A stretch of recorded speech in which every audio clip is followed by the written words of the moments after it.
Bwana, kwa miaka mingi mzee Masaguta amekuwa akiishi katika nyumba hii mbovu na iliyochoka kwa maisha magumu sana. Bwana, mzee huyu inasemekana kwamba miaka 5 iliyopita alikuwa katika taifa la China. Mzee huyu aliishi huko na kuongea lugha ya Kichina. Kichina kilimuathiri sana mzee huyu. Miaka ilipozidi kwenda, mzee huyu aliamua kurudi Tanzania na kuishi katika kijiji kimoja cha Mlimbukeni huko katika vijiji vya Iringa. Sasa tulipojaribu kwenda nyumbani kwake mzee huyu, tulijua kwamba hata majirani nao walishindwa kuelewana naye kutokana na lugha alizokuwa akizitumia. Hata majirani walipojaribu kumuomba hiki na kile,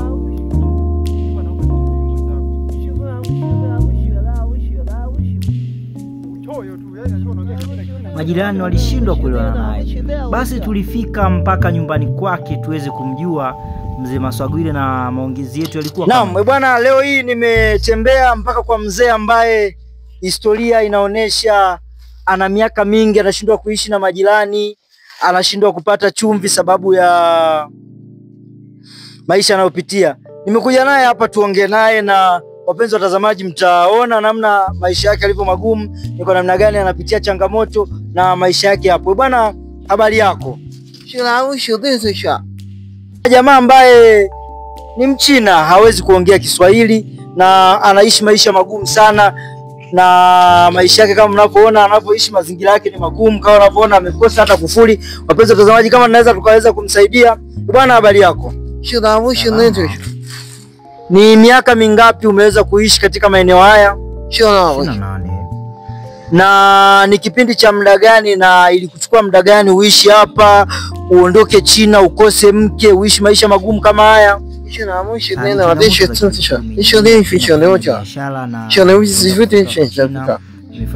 Na unadhani ni kitu gani ambacho kimekufanya uwe mpweke sana katika mazingira haya na umekuwa unaishi sehemu mbaya kama hii?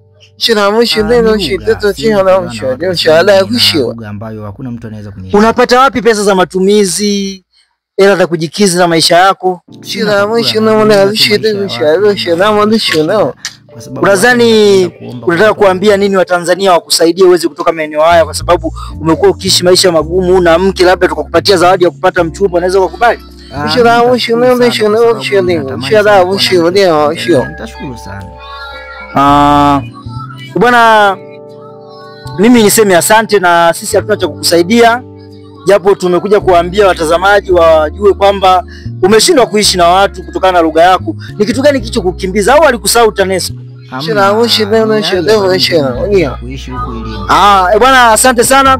Nipo na Mchina Mswahili ndani ya Makambako Tanzania. Kwa uliye tayari unaweza kumsaidia, lakini pia usahau kucomment, kulike na kushare.